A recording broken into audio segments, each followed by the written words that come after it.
जय श्री राम, जय जय बजरंग बली। दोस्तों, अयोध्या में प्रकट हुए साक्षात लव और कुश। लोग इस चमत्कार को देखकर हैरान हो गए हैं। इससे पहले भी कई वीडियो में आपने देखा होगा कि अयोध्या में प्राण प्रतिष्ठा से पहले कई प्रकार के चमत्कार हो चुके हैं। सबसे पहली बार लोगों ने जब गिद्धों का झुंड अयोध्या के आसपास देखा तो पहली बार तो यह बात नॉर्मल लगी, लेकिन बाद में लोग इन्हें जटायु के वंशज कहकर बुलाने लगे। इसके अलावा अयोध्या के आसपास बंदरों का झुंड भी दिखा था, लेकिन अभी जो हम आपको चमत्कार दिखाने जा रहे हैं वह सबसे ज्यादा हैरान कर देने वाला है, जिसे दुनिया का सबसे बड़ा चमत्कार कहा जा रहा है। और जब आप इसकी सच्चाई जानोगे तो आप भी राम जी के पक्के भक्त हो जाएंगे। क्या वाकई में लव और कुश अयोध्या नगरी पहुंचे हैं? क्या मंदिर की प्राण प्रतिष्ठा से पहले ही लव और कुश दोनों भाई पहुंच गए हैं?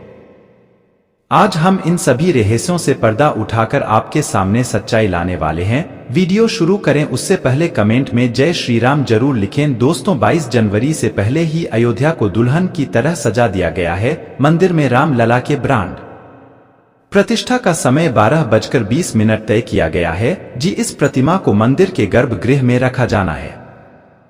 उसका वजन करीब 200 किलो है। भगवान राम की यह प्रतिमा 5 साल के बच्चे के स्वरूप की होगी। गुजरात से ट्रेलर पर 5500 किलो का ध्वज दंड अयोध्या पहुंच गया है, जो इतना ज्यादा बड़ा है कि इसको एक ट्रक के अंदर लाया गया है, जिसकी तस्वीर सामने आने के बाद पूरी दुनिया में चर्चा हो रही है। इसके अलावा गुजरात से 500 किलो का नगाड़ा पहुंचा है, जिस पर सोने की परत चढ़ी हुई है। 2400 किलो का 1 घंटा पहुंचा है, जिसको प्राण प्रतिष्ठा के बाद में मंदिर के अंदर बजाया जाएगा। आखिर इतने बड़े घंटे को कारीगरों ने कैसे बनाया था? इसके अलावा 108 फीट लंबी अगरबत्ती गुजरात से अयोध्या पहुंची है। 7 दुनिया का सबसे बड़ा तालाब बनाकर तैयार किया गया है। और क्या आप कल्पना कर सकते हैं कि 1100 किलो का दीपक भी बनाकर गुजरात से अयोध्या भेजा है। दोस्तों, यह सभी चीजें इतनी ज्यादा कि लोग दूर दूर से देखने को भी पहुंच रहे हैं। और होगा भी क्यों नहीं, करीब 500 सालों के लंबे संघर्ष के बाद भगवान श्री राम का मंदिर बनने जा रहा है। इसके अलावा भी दोस्तों, प्रभु श्री राम के मंदिर में ऐसे चमत्कार हुए हैं जिसकी अयोध्या से लेकर पूरे भारत में चर्चा हो रही है। वहीं मंदिर के यज्ञ के लिए राजस्व दान से 650 किलो देसी गाय का घी भी मंदिर में पहुंच गया है। वहीं पर नेपाल के जनकपुर से अयोध्या के लिए एक साथ 500 से ज्यादा टोकरी में उपहार बांधकर जनकपुर वासी अयोध्या ला रहे हैं। भर राम भक्त को इस दिन का लंबे समय से इंतजार था। अयोध्या में 22 जनवरी से लेकर 25 मार्च तक कई खास कार्यक्रमों का आयोजन किया जाएगा। इस बीच मंदिर के गर्भगृह के निर्माण का काम 24 घंटे चल रहा है। 22 जनवरी को राम मंदिर में राम लल्ला की प्राण प्रतिष्ठा होने वाली है। दोस्तों को भी मंदिर के लिए प्राण प्रतिष्ठा का कार्यक्रम बहुत ज्यादा महत्वपूर्ण होता है। आखिर कोई मंदिर की कैसे प्राण प्रतिष्ठा की जाती है? इसके अलावा यह भी बताएंगे कि कैसे लवकुश अयोध्या में प्रकट हुए, इसलिए आप वीडियो के अंत तक बने रहना। दोस्तों, सनातन धर्म में किसी भी मूर्ति के लिए प्राण प्रतिष्ठा बहुत महत्वपूर्ण होती है। प्राण प्रतिष्ठा मूर्ति स्थापना के समय किया जाता है। किसी भी मूर्ति की स्थापना के समय उस प्रतिमा रूप को जीवित करने की विधि प्राण प्रतिष्ठा कहलाती है। ब्राह्मण शब्द का अर्थ जीवन शक्ति और प्रतिष्ठा का अर्थ स्थापना होता है। ऐसे में प्राण प्रतिष्ठा का अर्थ जीवन शक्ति की स्थापना करना या देवता को जीवन में लाना होता है। बिना प्राण प्रतिष्ठा के कोई भी मूर्ति पूजा के योग्य नहीं मानी जाती है। मान्यता है कि प्राण प्रतिष्ठा के जरिए मूर्ति में जीवन शक्ति का संचार होता है और वह मूर्ति देवता के रूप में बदल जाती है। अर्थात अब साक्षात प्रभु श्री राम अयोध्या राम मंदिर में निवास करने वाले हैं। और मित्रों, जब खुद प्रभु श्री राम लंबे टाइम बाद अयोध्या पधार रहे हैं तो भला उनके दोनों बेटे पीछे कैसे रह सकते हैं? दोस्तों, भगवान राम ने जब अयोध्या छोड़ी थी, यानी जब उन्होंने जल समाधि ले ली थी, उसके बाद सारा राजपाट लवकुश के पास चला गया था। लेकिन क्या आप जानते हैं कि भगवान श्री राम ने जल समाधि ली थी? आखिर ऐसी क्या वजह थी कि भगवान श्री राम को जल समाधि लेने पड़ी? दोस्तों, बताया जाता है कि यमराज यह जानते थे कि भगवान की इच्छा के बिना भगवान न तो स्वयं शरीर का त्याग करेंगे और न शेषनाग के अंशावतार लक्ष्मण जी। ऐसे में यहाँ पर यमराज एक चाल चलते हैं। एक दिन यमराज किसी विषय पर बात करने भगवान राम के पास आ पहुंचे। भगवान राम ने जब यमराज से आने का कारण पूछा तो यमराज ने कहा कि आपसे कुछ जरूरी बातें करनी है। भगवान राम यमराज को अपने कक्ष में ले गए। यमराज ने कहा कि मैं चाहता हूं कि जब तक मेरी और आपकी बात हो उस बीच कोई इस कक्ष में नहीं आए। यमराज ने अपनी बात को आगे बढ़ाते हुए कहा कि अगर कोई बीच में आ जाता है तो आप उसे मृत्यु दंड देंगे। भगवान राम ने यमराज की बात मान ली और यह सोचकर कि लक्ष्मण उनके सबसे आज्ञाकारी है, इसलिए उन्होंने लक्ष्मण जी को पहरे पर बैठा दिया। यमराज और राम जी की बात जब चल रही थी उसी समय दुर्वासा ऋषि अयोध्या पहुंच गए और राम जी से तुरंत मिलने की इच्छा जताई। लक्ष्मण जी ने कहा कि भगवान राम भी यमराज के साथ विशेष चर्चा कर रहे हैं।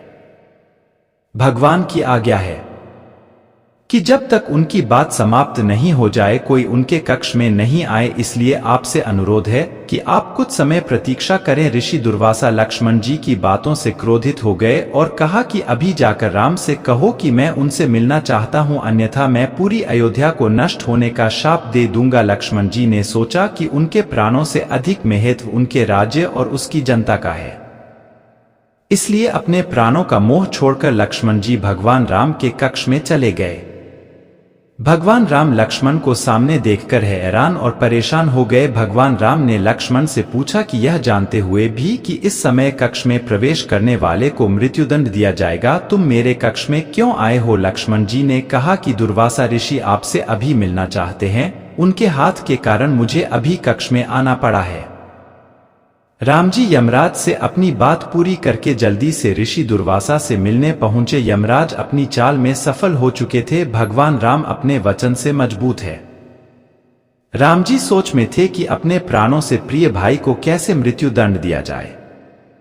राम जी ने अपने गुरु वशिष्ठ जी से इस विषय में बात की तो गुरु ने बताया कि अपनों का त्याग मृत्युदंड के समान ही होता है, इसलिए आप लक्ष्मण को अपने से दूर कर दीजिए, यह उनके लिए मृत्युदंड के बराबर ही सजा होगी। जब राम जी ने लक्ष्मण को अपने से दूर जाने के लिए कहा तो लक्ष्मण जी ने कहा कि आपसे दूर जाकर तो मैं यूं भी मर जाऊंगा, इसलिए अब मेरे लिए उचित है कि मैं आपके वचन की लाज रखो। लक्ष्मण जी भगवान राम को प्रणाम करके राजमहल से चल पड़े और सरयू नदी में जाकर जल समाधि ले ली। इस तरह राम और लक्ष्मण दोनों ने अपने अपने वचनों और कर्तव्य का पालन किया, इसलिए कहते रघुकुल रीति सदा चली आई, प्राण जाए पर वचन न जाए। और वही दोस्तों लोग 22 जनवरी का बेसब्री से इंतजार कर रहे हैं। इससे पहले राम मंदिर का काम तेजी से पूरा किया जा रहा है। प्राण प्रतिष्ठा समारोह में खुद पीएम मोदी के आने के कारण तैयारियों को भव्य रूप दिया जा रहा है। देश भर के प्रतिष्ठित लोगों को 22 जनवरी को अयोध्या आने और प्राण प्रतिष्ठा समारोह में शामिल होने के लिए निमंत्रण दिया गया है। वीआईपी के आगमन के कारण उस दिन 50 से ज्यादा छापर और 100 से ज्यादा विमान यहां पहुंचने की संभावना जताई गई है। इसे देखते हुए तैयारियां की जा रही है। आम लोगों को परेशानी न हो इसलिए उन्हें 22 जनवरी को अयोध्या नहीं आने की अपील की गई है। दोस्तों, जिस नगाड़े की वीडियो की शुरुआत में बात की थी उसके बारे में आपको बताते हैं। इस नगाड़े को बनाने वाले अकबर समाज के 4 लोग श्री राम लल्ला प्राण प्रतिष्ठा के दिन इसे मंदिर में बजाएंगे। इस नगाड़े पर सोने और चांदी की परत चढ़ाई गई है। 500 किलो के इस भव्य नगाड़े में लोहे और तांबे का इस्तेमाल हुआ है ताकि नगाड़े को हजारों वर्षों की उम्र दी जा सके। यह नगाड़ा गुजरात से एमपी होते हुए अयोध्या पहुंचा है 22 जनवरी को और उसके बाद इसकी गूंज श्री राम मंदिर में सुनी जा सकेगी। मगर जिस घंटे को राम मंदिर में ले जाया गया है उसको बजाने के बाद उसकी धुन को 2 किलोमीटर दूर तक सुना जा सकता है। अब आप सोच रहे होंगे कि इतने बड़े घंटे को आखिर बनाया किसने है। बताया जा रहा है कि कारीगरों ने इस घंटी को बनाया है जो वजन में करीब 24 किलो भारी है। दोस्तों, यह जानकारी पसंद आई है तो वीडियो को लाइक जरूर करें।